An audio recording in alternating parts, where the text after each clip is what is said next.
What's up? And today, the biggest thing, we were talking about this a little bit before the live.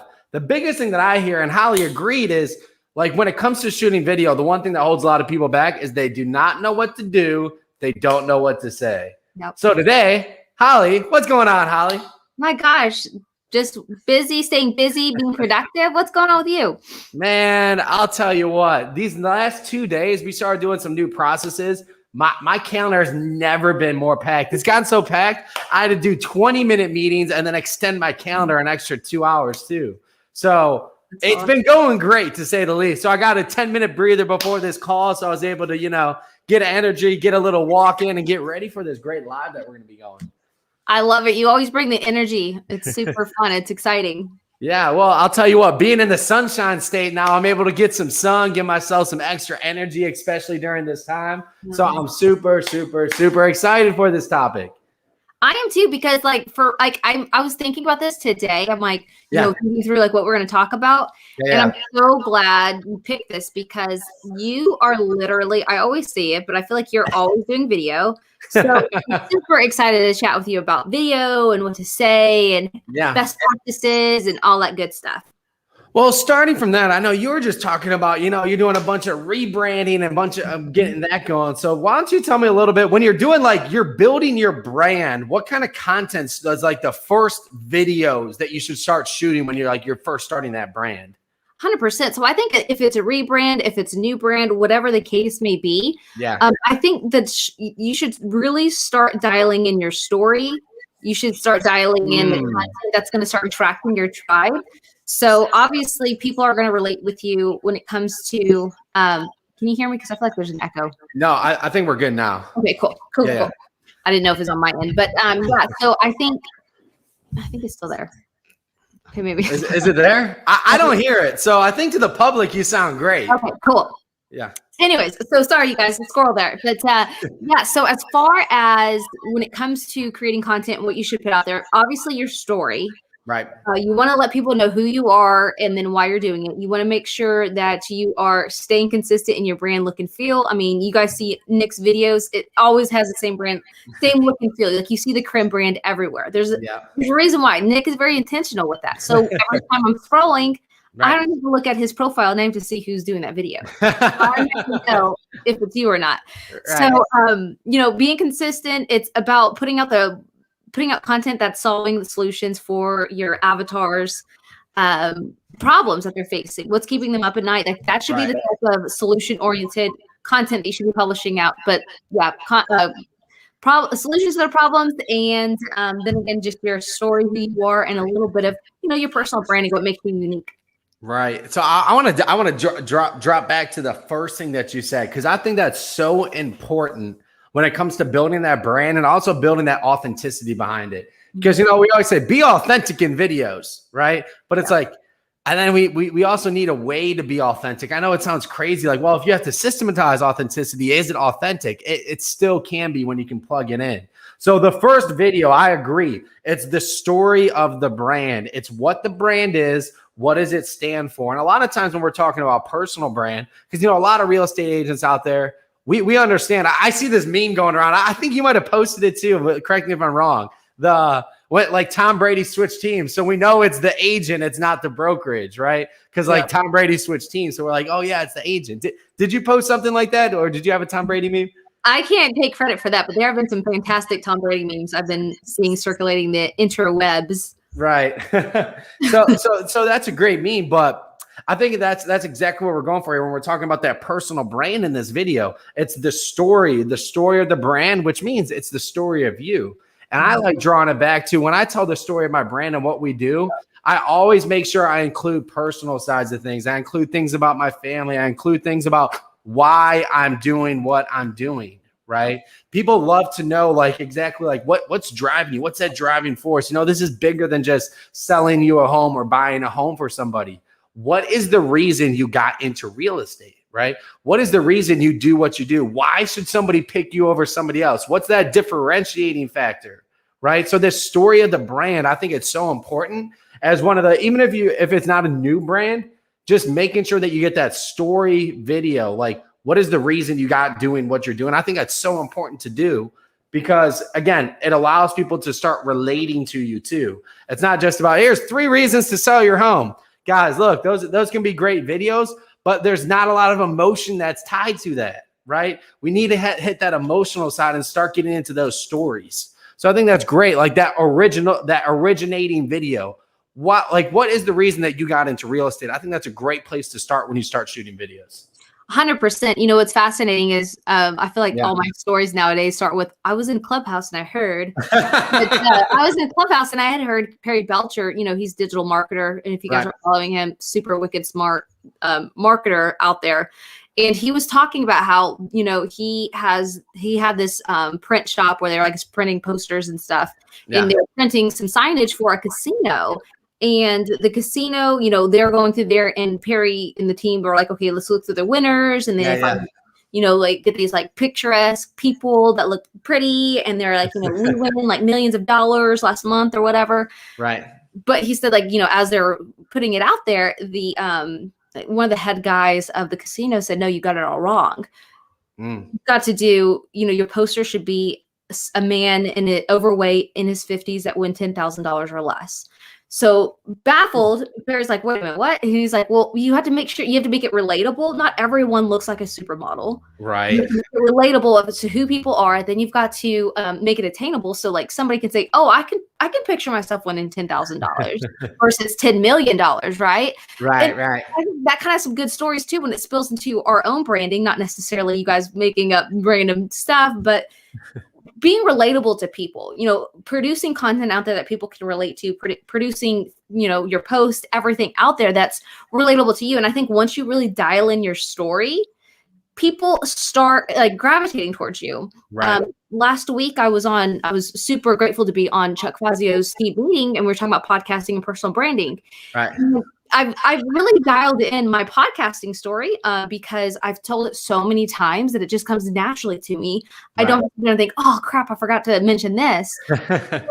If you guys, and what's cool is like, you know, one of the team members had messaged me afterwards and was like, oh my gosh, I love your story. So cool, whatever. Yeah.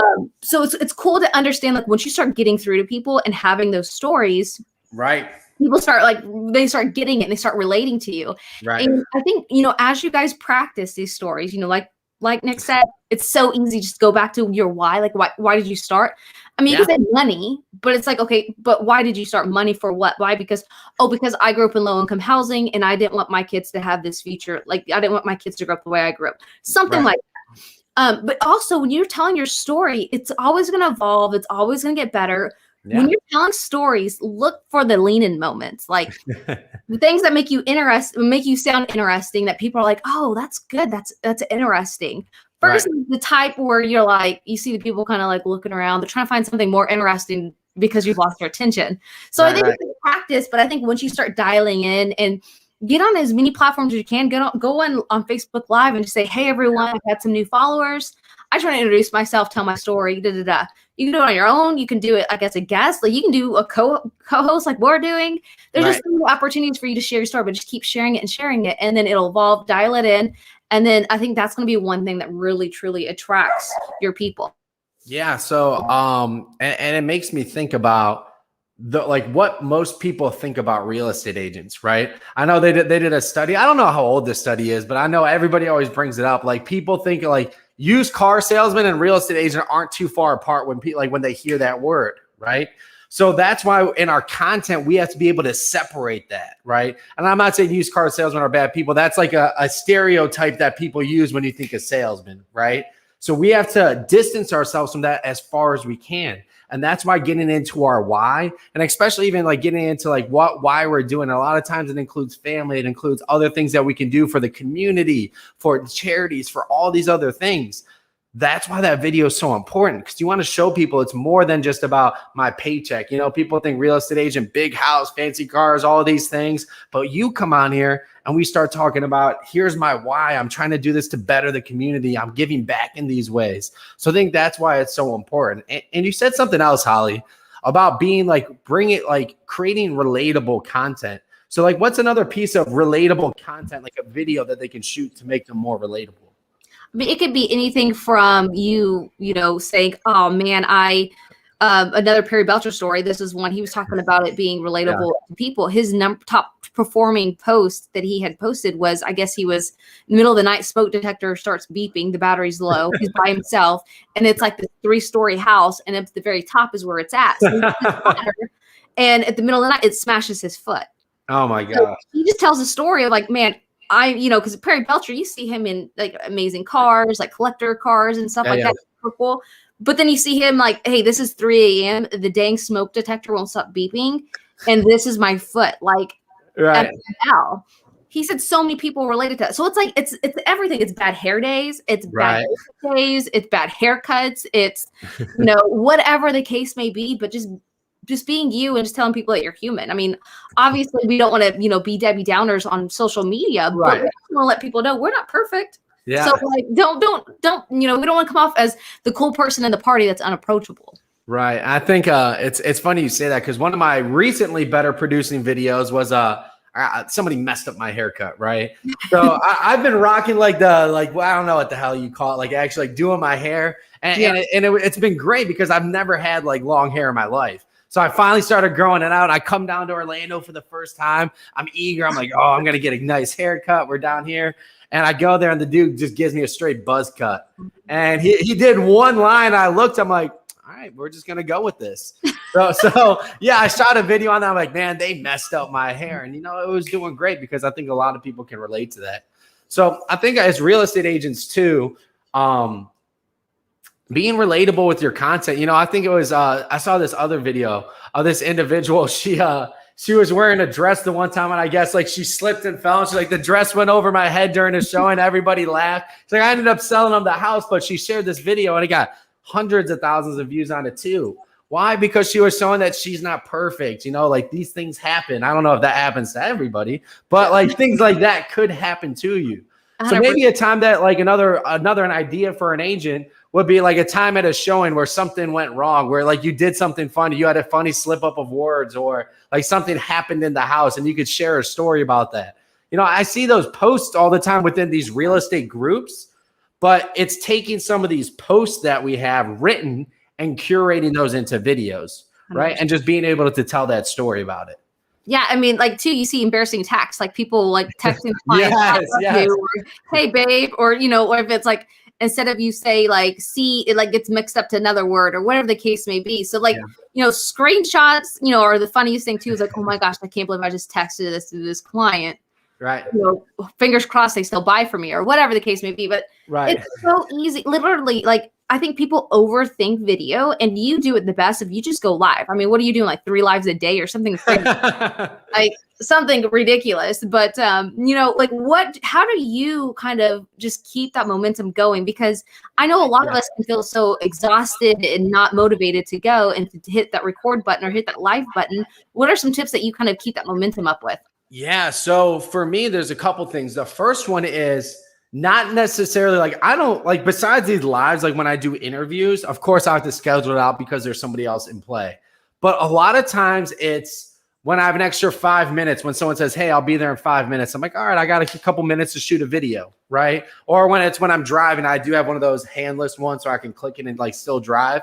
I like doing videos with, I guess you say, in my in-between time. When I'm running, like when I'm jogging in the morning, then I have to walk for a little bit to catch my breath. I'm like, I'll shoot a video while I'm doing this. So I think it's the easiest way to start doing video is to not necessarily start chunking out your day, because then it becomes like a task. It becomes like, okay, I have to do it during these times.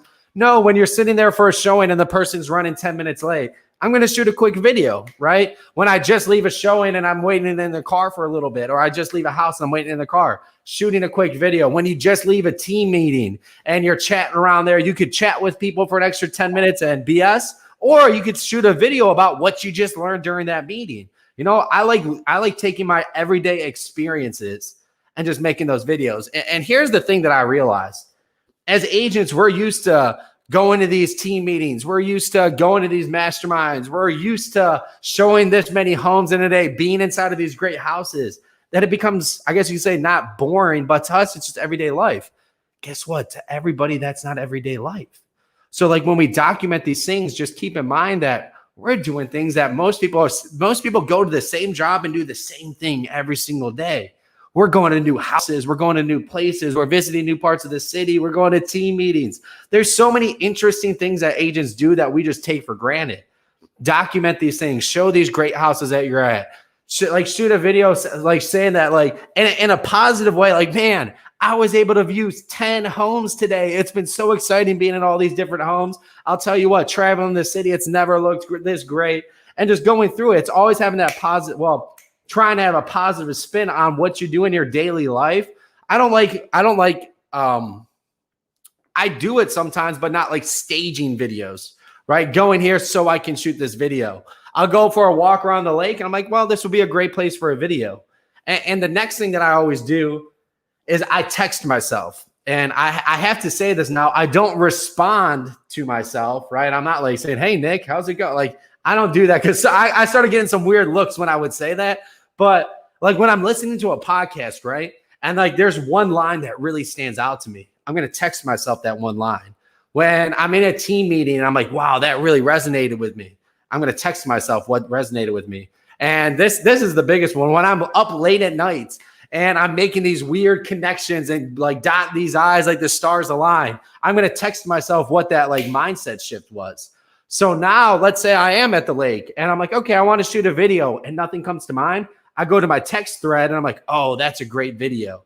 So I'm just constantly like throughout my day, these little things like this little story that just happened. If I can't shoot a video now, I'll just text myself it. So then I could shoot a video later. And I just have a constant thread of what I can go back to. That's so good. Too, like you said, it's lists. So even you can do like a weekly roundup of the best stuff, like the best advice I've heard in Clubhouse this week, the best, training I got from imagination, my top takeaways from this real estate mastermind I'm a part of, whatever the case may be. But you can sit there and make those lists too, and then kind of have your own spin on it and say, hey, this is how it's relatable in my business. So like, there's so many ways that you guys can be doing to create content, your story, right. Just day in the life of, because it's normal. Like Nick said, it's normal to us, but it's not normal to the average person who's doing the 9 to 5. Yeah. So doing stuff like that, doing your top roundups, your top takeaways, whatever you want to call it. I think that's super, so easy to just generate content like that without having to think. And that's another thing too. Like, I would love to hear, Nick, how many times have you ever scripted out a live? Wow. Even these interviews now, I don't script them. Like, and it's funny. I had somebody on earlier. He's like, hey, what are we going to go live about? I'm like, I don't know. And I clicked the video and just went live. And he's like, I don't really script lives. Like I did when I started. I will say this, getting started, the best thing to do is in your description, kind of give yourself bullet points. So then your description's a little more written out and people get a guide for what you're going to talk about. Right. So I think that like, that's what I would do all the time. And actually, I guess you could say I still kind of do it, because what I do is in my description, I pretty much type out exactly what I'm going to cover. Mm-hmm. Right. Line by line, just basically here are the bullet points of what I'm going to cover. And then I read through it once just so I kind of have the outline and I go live. I like having it unscripted, because if there's no script, I can't mess up the script. Right. So I won't be like, oh shit, I just messed this up. No, there's nothing to mess up. But I do like having just specific bullet points so I can stay on track. Because if I don't have that, I could tend to end up in left field somewhere. So I like just kind of having my bullet points, and that's usually written out in my description. Yeah, like my best interviews have been from when it was just like this conversation, because like I remember when I first started interviewing people, I would be so nervous and I'd have my little piece of paper here and I would be like, but like it was just so awkward because there was no transition from one sentence to the other. It was just like question 1, question 2, question 3, question 4. And it's just like, if you're anything like me, like growing up, I hated reading out loud. Like I would always mix up my words. I'm pretty sure I had an undiagnosed case of dyslexia. Like it's not a cute time for me, but it's like, I can flow with conversation. I think too, people overthink it and they start thinking about what they're going to say next. Exactly. Instead of being present and enjoying the conversation and the way that the conversation flows. Yeah. I mean, I think that's just so critical. Like, you can have bullet points because obviously you want to make sure you touch on like, whatever achievements or whoever, whatever things you want to talk about. But scripting is like the worst thing that you could do when it comes to doing video. It really is, you know, and even if you're doing like even if you're doing a recorded video, I find when I start having like these bulky scripts, I mess up more. I fall over my words. It takes me like an hour to shoot a 2-minute video, right? So that's why I think live is so great. Number one, if you mess up, great.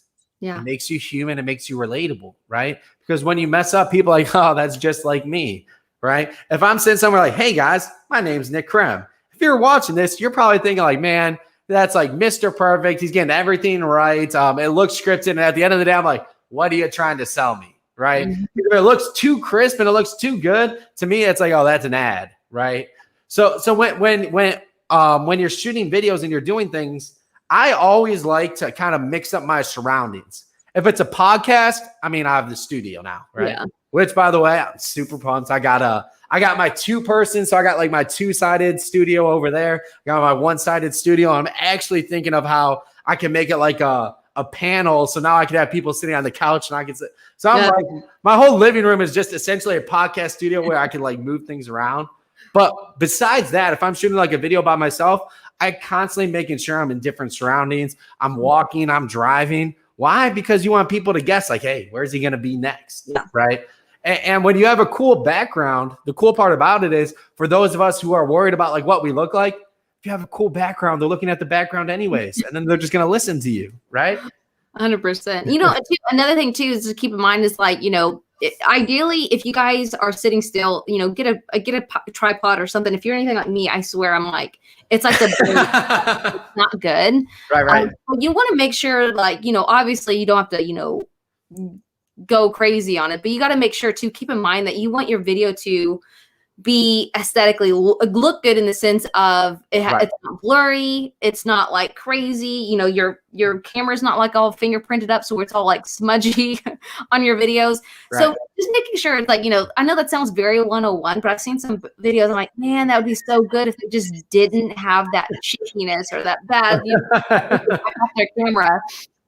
So there's just a little pro tips there. I mean, I've done it a couple of times too myself, I'm not gonna lie. So Holly, what are some simple things, like simple, I guess I'm not gonna say like products, but like simple things that people want who just want to get, they're beginners with video. What are some of those must-haves or like those things that they should get? 100%. So first off, a ring light, because I'll show you guys right here. I have a ring light on right now. Yeah. And you guys, I just like, first, what's going on? This is weird. Yeah. So ring light for sure, because you just saw the difference right there. Right. A good microphone, and you don't have to break the bank. Just something simple. I personally use the Blue Yeti. Yeah. But there's so many other good options. So like, how much is like a Blue Yeti, or like how much? $120 on Amazon. How much? $120. I thought you said 920. I'm like, you're like, you don't have to break the bank. It's just $920. No. All right, Holly. Yep. No. Great tip there. That's relatable. Yeah. A good microphone, a ring light. The ring lights for like $80 on Amazon. You know, so good lighting, good sound, and then also too, like if you guys are wanting to really up your game, StreamYard. StreamYard's amazing for, you can do the $25 a month and it'll let you stream to 3 places. Obviously, you can do like I think it's 50 or something like that, and you can do unlimited streaming places. Right. But like, I think those 3 things are like crucial when it comes to really upping your game. And they're not that expensive. I mean, when you think about the ROI and your reach that you're going to reach out to people and start attracting, I think it's definitely worth it for sure. Yeah. No, I think that definitely the ring lights, because I got 2 of them on me now. So if I turn these off, I don't have another light on in the room. So I'd literally go pitch black. Yeah. So the ring lights, the microphone, and man, StreamYard is an absolute game changer. It's great because you can do it from your phone now too. Mm-hmm. So I can be somewhere and I can go live, and I go live on Facebook and YouTube. And even more so, to me, the easiest videos to do are interviews, you know, video interviews, because it's not just you on the camera. You're able to be on with somebody else. And even more so, if you know someone who's more comfortable with video that you can bring on, it makes a whole world of difference. Like, guys, if you guys want to interview Holly, she is such an easy person to get on video with. You know, she can carry the conversation, ask questions, make transitions, and makes my life so freaking easy, because I just get to sit here. Well, I would say look pretty, but you pretty much take that over too. So I just have to sit here, and Holly takes over the show. But it's really great when you're on with somebody who is comfortable with video too. It makes your life easier. And guess what? You do 3, 4, 5 videos like that. All of a sudden, you're the one who's comfortable, right? And then you can start bringing on more and more people to your show. 100%. And then too, like when it comes to interviewing people, if you run out of questions or you don't know what to say, like the questions to ask is like, you know, kind of like, what have you been working on? Right. What are you currently working on? And then what are you working on in the future? So like, for instance, when interviewing musicians, so it's like last year you guys dropped this album. This year, I would say you guys are on tour, but you're probably not. So, you know, what do you guys do in the studio? And then, you know, when's the new album coming out or when, whatever. So like, if you run out of questions, like just try to focus back up on them. The most awkward way you can be in a conversation is you make it all about yourself. And people are like, why the heck did you even invite me to this interview if you're just going to be talking about yourself? This is weird. Like be more interested than interesting when it comes to talking with people, for sure. I was actually, and I'm not gonna name drop anyone. And this was, let's just say within the last year. So I'll give it enough timeline. I was asked to come on an interview and he would ask a question. I would go for about 20 seconds. And then he'd be like, oh, that's great. And then he would talk for like 4 minutes, ask me another question. And then I get about 20 seconds again. And I'm sitting there like, no, this is good, you know? Yeah, but I 100% agree with you. You know, it was a little awkward as a guest too, when you're asked to be a guest, but you can't really speak. But so, you know, if you bring guests on, make sure you make it about them. But yeah, and like you said, the conversational way is a great way to do it, and especially right when you're getting started too. It is a little easier to have maybe a couple questions just prepared, but just overall, especially as agents, you know, and then it comes into like, who do you interview? So Holly, as an agent, who are some different people that you can interview? My gosh, so obviously you got to ask, well, what's the goal? So like, you know, as real estate agents, for me, like 2 things come to mind. One would be a goal of obviously getting more sellers and home buyers and sellers, right? Yeah. Another one would be to recruit. You know, obviously it doesn't matter what brokerage you're at, you're always looking to add to your team if you're expanding in some capacity or recruit. So recruiting buyers and sellers, and then also, you know, when it comes to just getting more involved in the community, which would result in more buyers and sellers. So let's just say you're going to do buyers and sellers. Obviously, if you guys do more like open house tours, like Nick said, if you're sitting there before a client shows up and they're running 10 minutes late, hit that live button, start talking to a buyer, say, hey, I'm showing this house, and then this was their number 1 question. Or, you know, this is one thing that you guys need to make sure of before you guys show a house is to do X or to do this. Right. So start curating content from them. So there's some live ideas right there.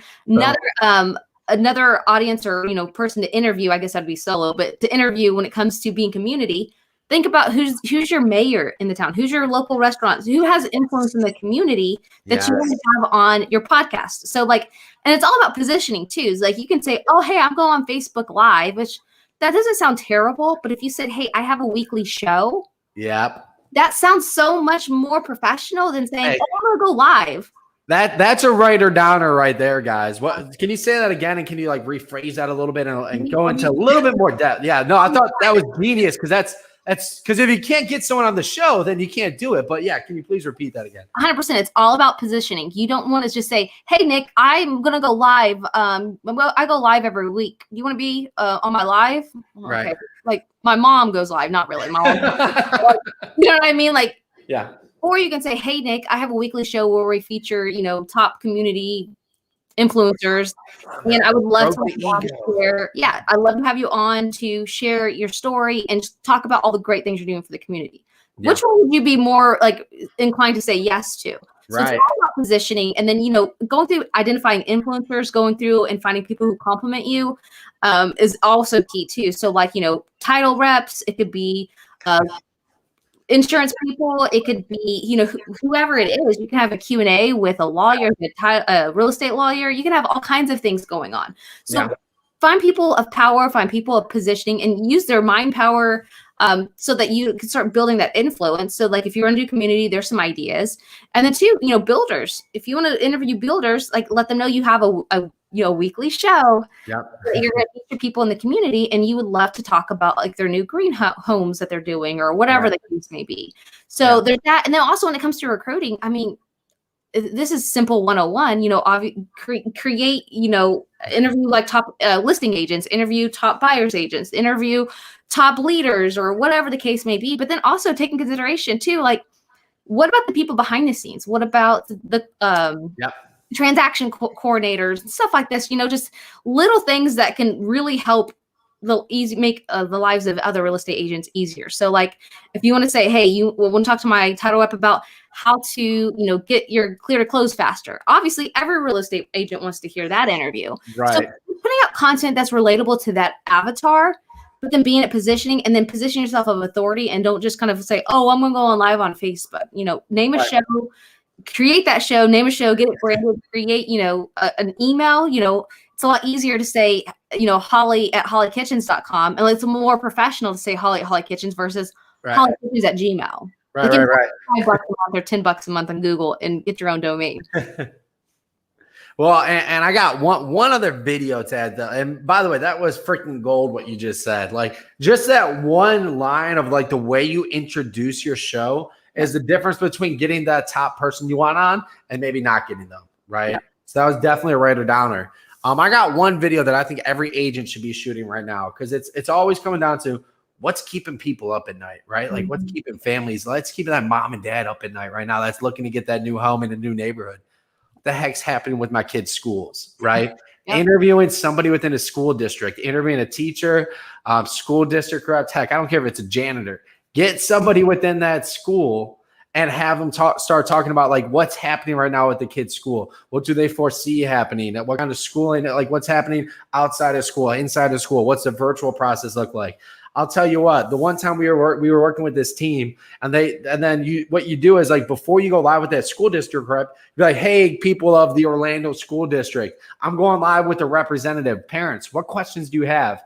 I got up to 2,500 comments because parents were just like they had so many questions. So now the great part is when you go live, you just go to that comment list and you go down the list of questions.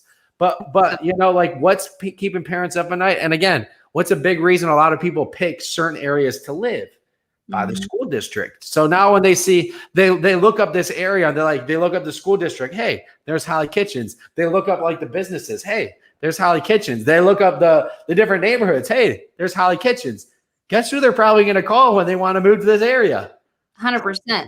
100%. Because now they feel like, okay, well, she's not worried about the sell. She's worried about the community. Yeah.